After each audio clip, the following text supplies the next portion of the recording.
What's up guys, so for today's video mag-share live ko sa Newcastle, Australia. So muna guys, excited kay kong pababa sa gangway. So muna nakasakay nami sa van nga magsundo sa amo maghatod sa mission to Seafarer or the Seamen's Club.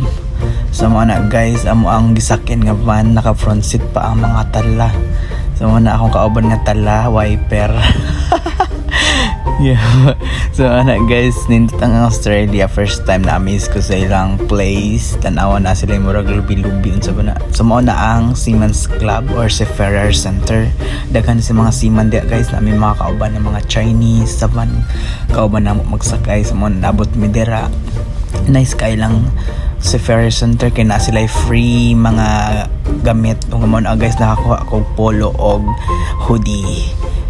Libre na siya guys. You're allowed to take 3 only items. It's free to the seafarers. So muna guys, akong kauban nakakuha og chinilas and nanguha sila og mga shorts and pants and t-shirts. So muna pili-pili. So naapod sila yung bonnet there guys. Naapod sila yung mga brief. Pwede ka mukuha dito mga brief na yung mga bag-o pa. So mao diri guys, mo nila mga store nga pwede ka mo palit mga souvenirs, hoodies and kangaroos. So nang higug mo akong kauban.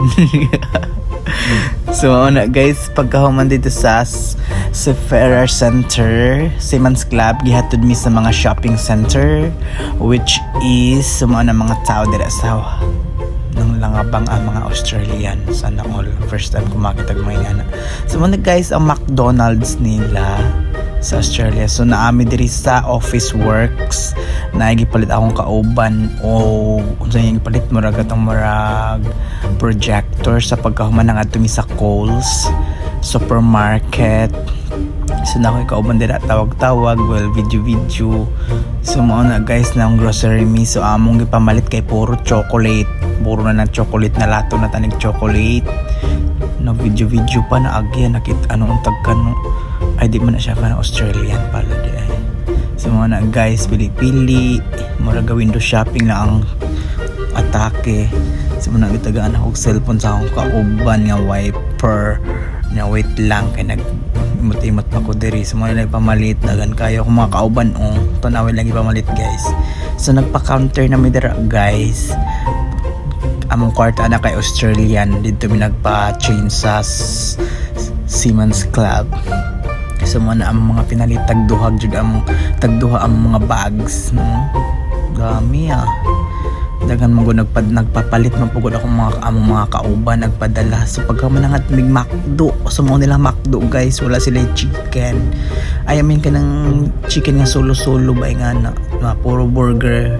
Tas slice lang kay na sila calorie ang ilahang chicken. Kung nag-diet ka, so makita nimo dira kung pila ka calories imong kaonon. So mana selfie mo na upatra na mi kabuk guys.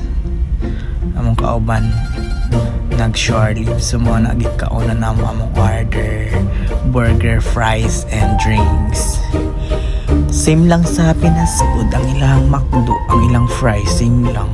May kalayan murag man.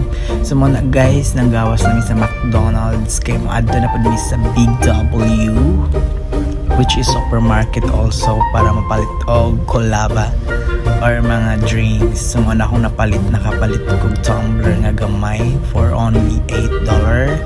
So mo na $8 ang tumbler na gamay. So naapoy mga chocolate for $1 only. So mo na among napalit na dagdagan na pud na gasto na sa dang mo ang kwarta ng gawas na mi. So mo na guys, self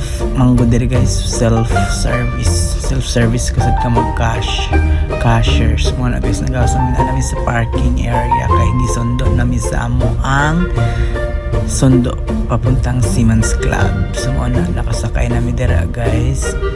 Anya saba kayo ang mga Chinese ay kanang kauban ng usuliyo ay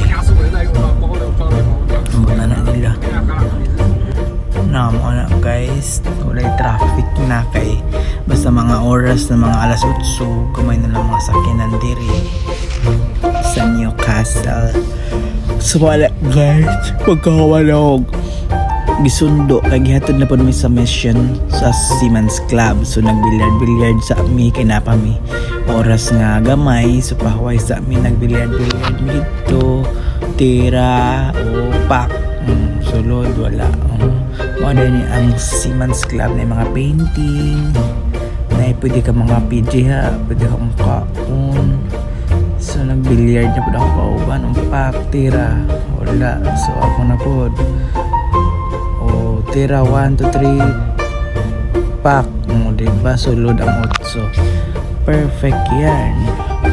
So next is tira na po pak nakasulod ka rin nakamao. So mao ni dira guys, napo sila mga free gifts, pwede ka magkuha dira mga souvenirs, mga bonnet, yan mga baligya na diha, bayad na kaanat diha kay nagpauna naman ay presyo.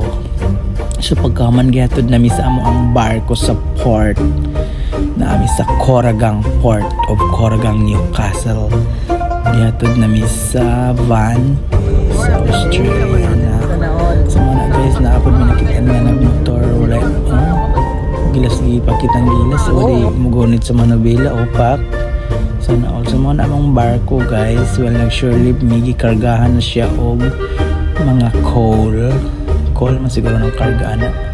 So na kailangan ka mag life jacket kay basig mahulog ka di nag-akyat mo, di mabilin sa kapatay lang sa. So mo na kailangan ka mag life jacket og helmet before ka masaka. So guys, naabot na mo, welcome here. And life jacket manghimos ta og mao na ang akong mga napalit, diba? Ang dami, ubos pera, surely pa more.